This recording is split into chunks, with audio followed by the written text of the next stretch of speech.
ये बताना।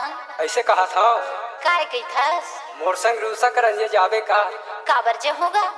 काबर जावे हाँ काबर जे हो टुंडा बताना। तय मामा के बेटी हाँ और लागे मोर गादी अच्छा मऊहा के लाटा कोयलार के भाजी हाँ और तय मामा के बेटी हमार गादी कैसे?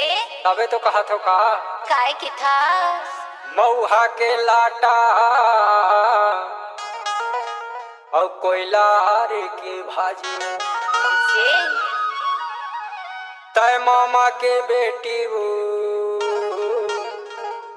और लागे हमारे गादी मऊहा के लाटा कोयलार के भाजी मामा के बेटी हमारे गादी मऊहा के लाटा